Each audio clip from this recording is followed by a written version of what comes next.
तू ही रे माझा मितवा या मालिकेच्या आजच्या भागामध्ये आपण पाहणार आहोत. ईश्वरी आणि लावण्या यांनी आता रांगोळी काढलेली आहे. ईश्वरीने लावण्याला शिकवलंय की कशा प्रकारे रांगोळी काढली पाहिजे, पण त्याच वेळेस तिच्या लक्षात एक गोष्ट आलेली आहे, ती म्हणजे लावण्याने फसवलेली.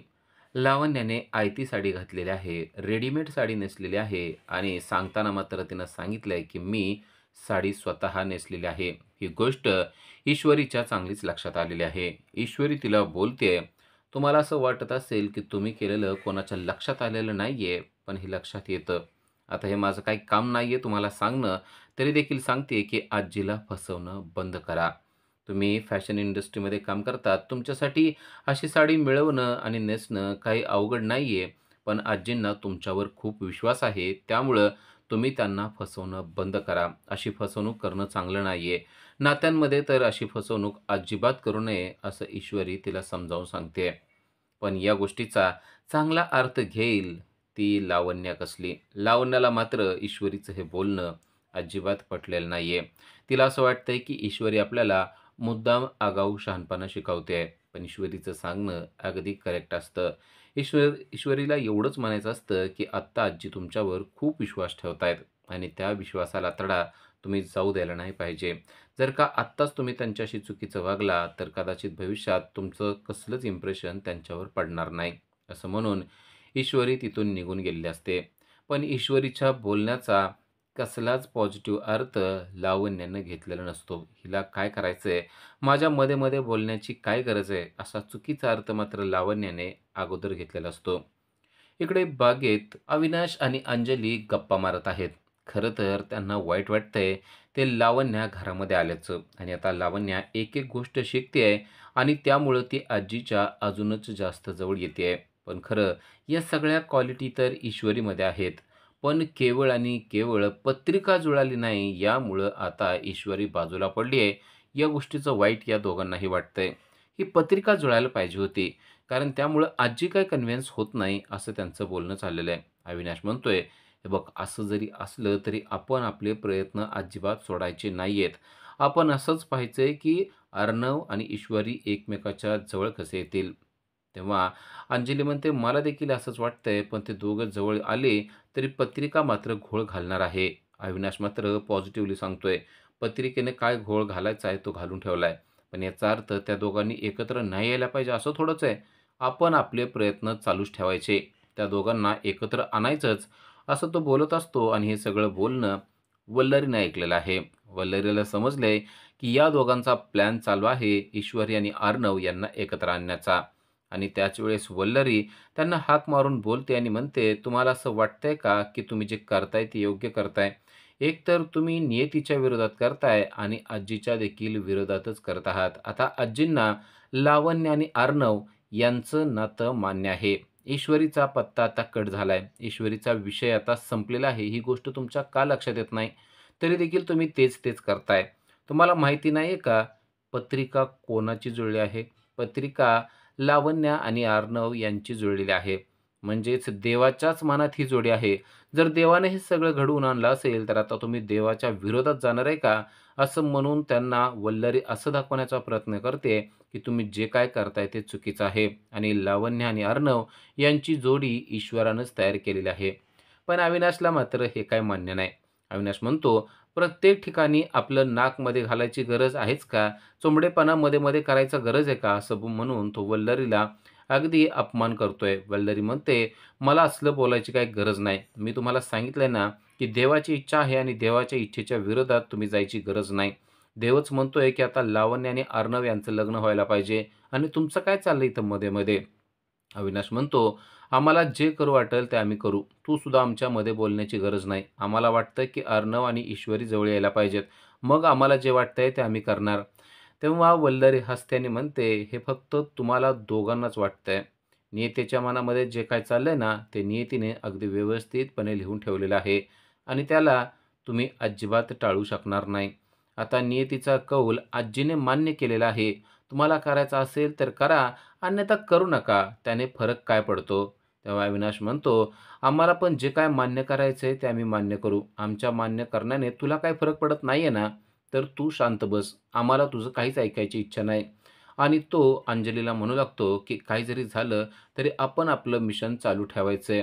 कारण आपल्याला जे वाटतंय तेच आपण करायचं. नियतीचं जे काय असेल ते नियती करत राहील." अंजली देखील त्याच गोष्टीवर ठाम आहे. काही जरी झालं तरी अजूनसुद्धा अर्णव आणि ईश्वरी यांनाच एकत्र आणणं गरजेचं आहे आणि त्यासाठी जे काय करावं लागेल ते करण्याची आपण दोघेही तयारी दर्शवूया, असं त्यांचं बोलणं चालू आहे.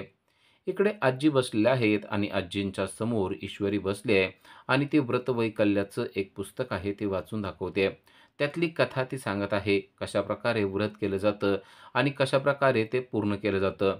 पण आजींचं मात्र कसलंच लक्ष त्या वाचनाकडे नाहीये. इकडे ईश्वरी अगदी छानपणे वाचून दाखवते. सगळी कथा व्यवस्थित समजावून सांगते आणि ते सगळं केल्यानंतर ती आजींना म्हणते, "आता दुसरी कथा वाचूया का?" पण तेव्हाच आजी म्हणतात, "माझं मेलीचं अजिबात लक्ष नाही अगं. तू एवढी छान कथा सांगतेस ना, पण माझं लक्षच लागत नाहीये." तेव्हा ईश्वरी म्हणते, "काय झालं? काय त्रास होतोय का?" आजी म्हणतात, "अगं त्रास कसला? ती तिकडं गेली लावण्या पुरणपोळी करायला, पण तिला ती जमेल का नाही काय माहिती. मला तर वाटतंय नाहीच जमणार. अगं तिला ना अशा छोट्या-छोट्या गोष्टी आहेत पण जमतच नाहीत. आता मला वाटतंय जावं आणि तिला मदत करावी. पण काय करू या गुडघ्यानी ना मला उठता आणि बसताच येत नाही गं. नाहीतर मी ना पळत जाऊन तिला सगळ्या गोष्टी अगदी व्यवस्थितपणे शिकवल्या असत्या." तेव्हा ईश्वरी म्हणते, "अहो तुम्ही करायची काय गरज आहे? थांबा. तुम्ही बसून राहा बरं. मी आहे ना. मी जाते. मी त्यांना सगळी मदत करते. तुम्ही काहीच काळजी करू नका. एवढीशी गोष्ट आहे ना, मग तुम्ही मगाशीच मला सांगायचं. मी लगेच गेले असते आणि त्यांना मदत करू लागले असते." तेव्हा आजी म्हणतात, "मला माहिती आहे गं, तू मदत करू शकत असते. पण काय-काय काम तरी तुला सांगणार?" ईश्वरी म्हणते, "अहो त्यात काही काम आहे का? मी पटकन जाते आणि त्यांना समजून पण सांगते आणि मदत पण करते." असं म्हणून ती आता लावण्याकडे चाललेली आहे. इकडं लावण्या चक्क पुरणपोळी करत आहे.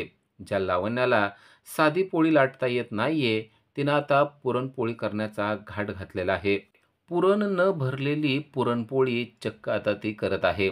तिने पुरणपोळी लाटलेली आहे आणि ही कशी लाटतात असा विचार करून तिने तव्यात भलं मोठं तेल देखील ओतून ठेवलेलं आहे आणि आता त्या तव्यात ती पुरणपोळी टाकणार आहे. तिला साधी पोळपाटावरून पुरणपोळी काढता सुद्धा येत नाहीये. 4 ठिकाणी ती पोळी पोळपाटाला चिटकून बसली आहे. बळंच ओढून ताणून ती पोळी तिने कशीतरी काढून हातावर घेतलेली आहे. हां, हे असंच करत असतात. मला पुरणपोळी आवडतही नाही आणि करूही वाटत नाही. पण या म्हातारीला मात्र माझ्याच हातची खायची आहे. खा. आता मी जसली देते ना, तसली पुरणपोळी खा, असं ती स्वतःशीच बोलत आहे. वेडीवाकडी भारताच्या नकाशासारखी कसली तरी पुरणपोळी तिने लाटून ठेवलेली आहे, ज्यामध्ये पुरण देखील तिनं घातलेलं नाहीये आणि आता अशी पुरणपोळी ज्या तव्यामध्ये भरपूर तेल तिनं ओतून ठेवलेलं आहे, त्या तव्यामध्ये ती टाकणार आहे आणि आता ती पुरणपोळी चक्क ती तळूनच काढणार आहे आणि या गोष्टीचं तिला काहीही वाईट वाटत नाही. हे असंच करायचं. आपल्याला जमतंय ना, आपण तसंच करायचं, असं ती मनाशी बोलत आहे आणि आता पोळपाटाहून कशीतरी चिटकलेली ती पुरणपोळी तिने बाजूला काढलेली आहे आणि भलं मोठं तेल ओतलेल्या त्या तव्यामध्ये टाकलेले आहे. आता पुरणपोळी चक्क पुरी होऊन बसणार आहे आणि पुरणपोळीची पुरी ही आता ती सर्वांना खायला देणार आहे. पण ही गोष्ट लावण्याच्या लक्षात आली आहे. लावण्य येऊन म्हणते, "काय करताय तुम्ही?" ती म्हणते, "पुरणपोळी करते, दिसत नाही का?" लावण्य म्हणते, "हे दिसण्यासारखंच आहे म्हणून म्हणते." पुरणपोळी आणि पुरी असे 2 वेगवेगळे पदार्थ असतात लावण्या मॅडम. तुम्हाला समजत नाहीये का ही गोष्ट? तेव्हा लावण्याला कळलंय, की आपलं पुरतं चुकलेलं आहे. लावण्या म्हणते, "माइंड युअर बिझनेस. मला जसं करायचंय ना, मी तसं करणार आहे. त्यामुळं तू मला इथे येऊन शहाणपणा शिकवण्याची गरज नाहीये. पुरणपोळी अशीच करतात आणि मी अशीच करणार आहे. तुला काही प्रॉब्लेम आहे का?" असं जेव्हा लावण्या ईश्वरीला म्हणते, तेव्हा ईश्वरी म्हणते, "तुम्हाला जसं करायचंय ना, तसं करा. आता आपण हिच्यामध्ये बोलायलाच नको. ज्याचं करावं भलं, तो म्हणतो आपलंच खरं." हे आता ईश्वरीच्या लक्षात आलेलं असतं. त्यामुळं हिला जसली पुरणपोळी करायची ना, तसली करू द्यावी. आजी चट सांगतील, की कसली पुरणपोळी करायला पाहिजे, असा विचार करून आता ईश्वरी शांत बसते आणि लावण्या म्हणते, "मला असलीच येते. मला जसली येते तसली मी करणार आहे आणि तुला काय करायचं मी कसली का करेना. आता मी काय करते, सरळ ॲपवरून मागवूनच घेते. मला होत नाहीये. ठीक आहे. मी आता ॲपवरून मागवू तर शकते ना?" असं म्हणून तिने मोबाईल उचललाय. पण हे सगळं अर्णवने ऐकलेलं आहे. अर्णव म्हणतो, "काय करतेस तू?" ती म्हणते, "काय करते म्हणजे? पुरणपोळी मागवते. सर्वांनाच खायला मिळेल ना. आणि सारखं रोज-रोज काय घरचं खायचं? त्यापेक्षा थोडंसं बाहेरचं खाऊया ना." अर्णव म्हणतो, "अजिबात नाही. आम्हाला घरचंच लागतं. मला पुरणपोळी घरचीच आवडते. तुला माहीत नसेल तर लक्षात ठेव, मला घरचीच पुरणपोळी खायची आहे." असं तो स्पष्टपणे सांगतो. ती म्हणते, "हां, मग मी पण अशा ठिकाणाहून मागवते, जिथं अगदी घरच्यासारखीच मिळते." अर्णव म्हणतो, "घरच्यासारखी आणि घरची यामध्ये फरक आहे. त्यामुळं पुरणपोळी तूच करायची आहे आणि जर का तुला करणं होत नसेल, तर मिस इंदोर म्हणजेच ईश्वरीची मदत घे ना. ती किती सुंदर आणि अप्रतिम पोळ्या बनवते, तुला माहिती नाही आहे का? एके दिवशी तिनं पोळ्या आम्हाला खाऊ घातल्या होत्या. अप्रतिम पोळ्या तिने बनवलेल्या होत्या. मला वाटतंय तू त्यांची मदत घ्यायला पाहिजे." हे ऐकल्यावर तर लावण्याचा इगो अजूनच हर्ट झालाय. लावण्या म्हणते, "पण मी मागवते ना, किती वेळ लागणार आहे ते मागवायला? लगेच येतील पोळ्या त्या." अर्णव म्हणतो, "नाही, अजिबात नाही. आम्हाला बाहेरच्या खाण्याची गरज पण नाहीये आणि इच्छा पण नाहीये आणि आम्हाला ते अजिबात आवडत पण नाही. त्यामुळं तू बाहेरून काहीच मागवायचं नाही. तू आत्ताच्या आत्ता यांना रिक्वेस्ट कर, त्या तुला शिकवतील." चक्क अर्णव आपली तारीफ करतोय, या गोष्टीचा सुखद धक्का चांगलाच ईश्वरीला बसलेला असतो आणि अर्णव खरोखरच चांगली स्तुती करत असतो. "हिच्या हातचे पोहे जर का तू खाल्लेस ना, तर उंगलिया चाटते रह जाओगे. इतके सुंदर अप्रतिम पोहे ते करते. मग पोळ्या तर यापेक्षा सुंदर करत असणार. जराशी रिक्वेस्ट कर ना." जरा रिक्वेस्ट केली तर काय प्रॉब्लेम आहे? त्यांना म्हण की मला पोळ्या शिकवा म्हणून, असं अर्णव लावण्याला सांगत असतो. पण इकडे ईश्वरी आता चांगलाच भाव खात असते. आता ही मला विचारणार ना, म्हणजे काय, आता मी भाव खाणार असं तिनं मनातल्या मनात ठरवलेलं असतं. आता अर्णव म्हणतोय म्हणल्यानंतर लावण्याला काहीच पर्याय नसतो. कारण पोळ्या तर मागवायच्या नाहीयेत. मग आता पर्याय उरला तो ईश्वरीला रिक्वेस्ट करण्याचा आणि ती, "ए यू ईश्वरी, मला जरा पोळ्या शिकव." या भाषेत तिला मदत मागते. तेव्हा ईश्वरी तिच्याकडे नुसतं रागानं पाहते. अर्णव आता लावण्याला म्हणतो, "ही रिक्वेस्ट आहे का? रिक्वेस्ट कशी करतात तुला माहिती नाही वाटतं. जरासं गोड शब्दामध्ये आणि व्यवस्थित बोलून रिक्वेस्ट कर." तेव्हा लावण्य म्हणते, "हो का? ठीक आहे." आता ना एकदम गोड भाषेत तिला बोलते आणि ती लगेच ईश्वरीला म्हणते, "ईश्वरी, मला जरासं पुरणपोळ्या शिकवशील का गं?" आता ईश्वरी पण भाव खात असते. ईश्वरी म्हणते, "पुरणपोळी ना? नाही, मी अजिबात शिकवणार नाही." हे ऐकल्यावर तर लावण्याला मोठा धक्काच बसलाय. तिला असं अपेक्षित असतं, की आपण रिक्वेस्ट केल्यानंतर ईश्वरी लगेच तयार होईल आणि म्हणेल, की "मी तुला मदत करते." पण झालंय उलटं. ईश्वरी म्हणते, "मी तुला अजिबात मदत करणार नाही."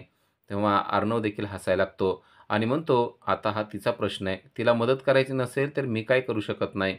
आता लावण्याची चांगलीच फजिती झालेली आहे. लावण्या पुन्हा एकदा रिक्वेस्ट करते आणि म्हणते, "प्लीज कर ना गं मदत." तेव्हा ती म्हणते, "आता तू प्लीज म्हणतेस तर मग विचार करायला पाहिजे. पण खरं हे सगळं मी तुझ्यासाठी करत नाही. आजींसाठी करते आहे. कारण तुझ्या हातच्या पोळ्या जर खाल्ल्या ना, तर त्यांना ॲडमिट करावं लागेल आणि त्यांच्याबाबत असं व्हावं, असं मला अजिबात वाटत नाही. त्यामुळं मी करते ही गोष्ट लक्षात ठेव." असं म्हणून आपलाच हातचा आता ईश्वरीने लावण्यावर ठेवलेला असतो आणि त्याचबरोबर बोलत-बोलत ती म्हणते, की "मला आजींची काळजी आहे. ह्या अर्णव सरांची देखील नाही आहे. ते काय घासफूस काही खाऊ शकतात."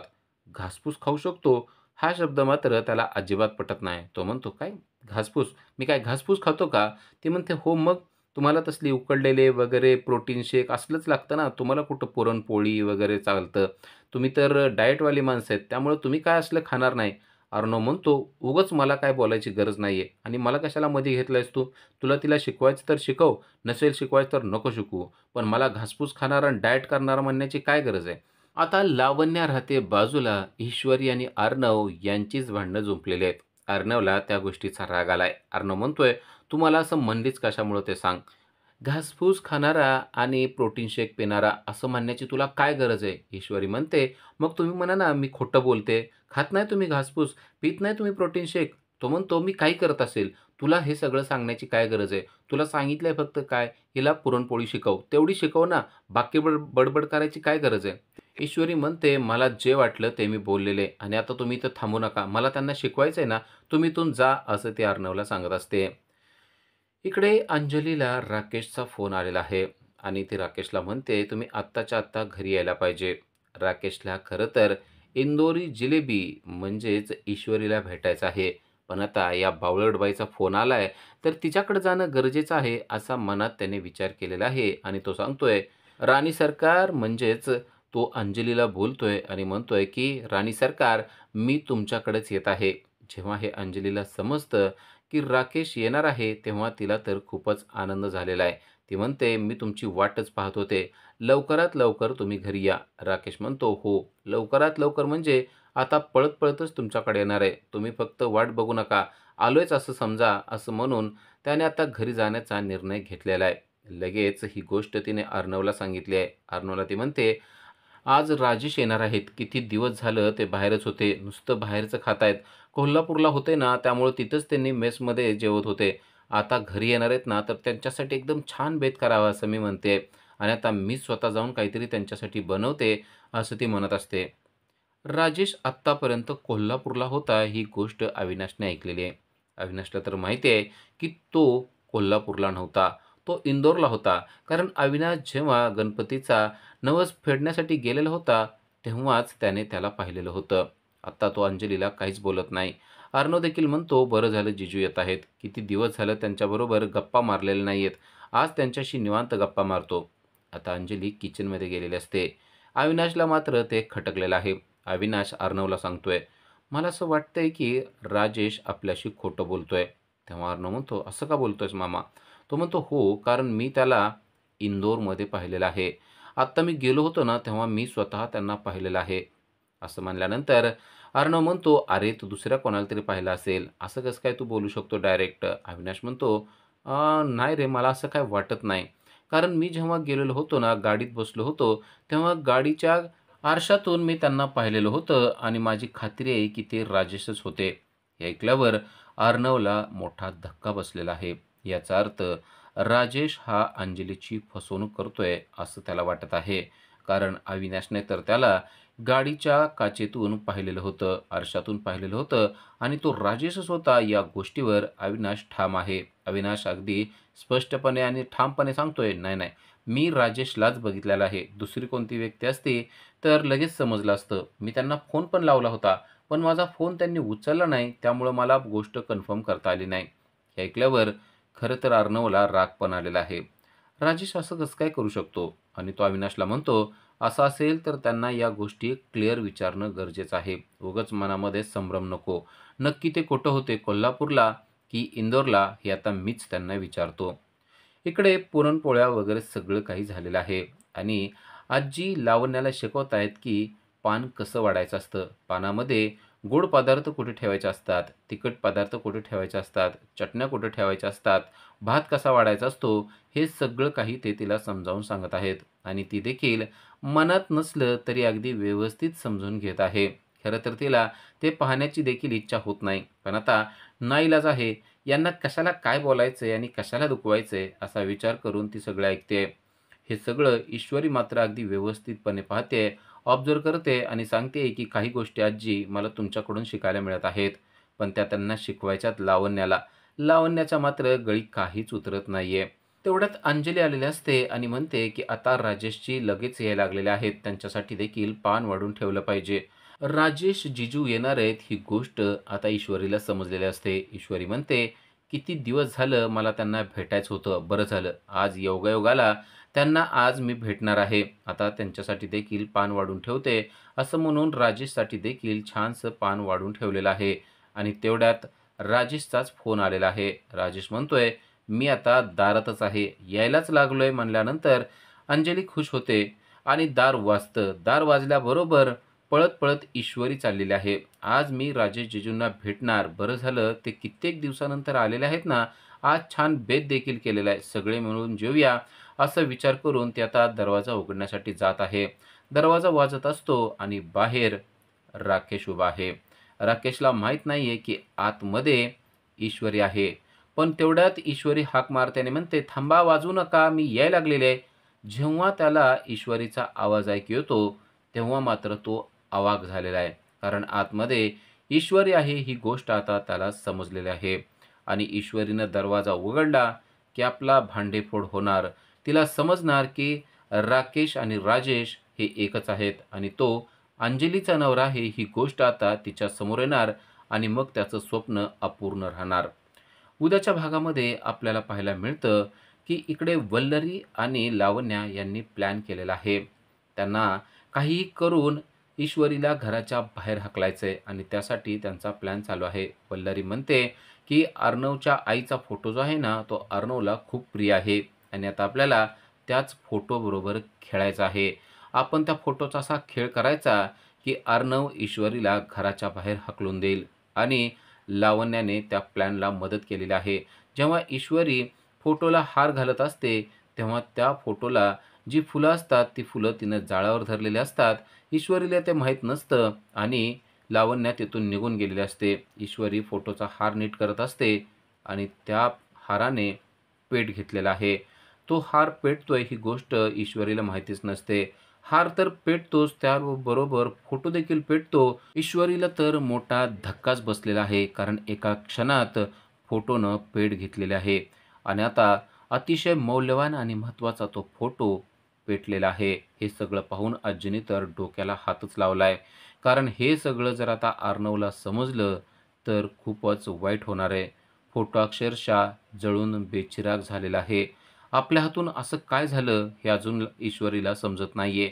पण हे सगळं लावण्यानं केलं असणार, हे लवकरच तिच्या लक्षात येईल आणि ही गोष्ट ती अर्णवला देखील सांगेल. तेव्हा अर्णव आता लावण्याला नक्की काय शिक्षा देईल, ते आपल्याला पुढील भागामध्ये समजणार आहे. अशाच अपडेटसाठी आजच आमच्या चॅनलला सबस्क्राईब करा. Thank you.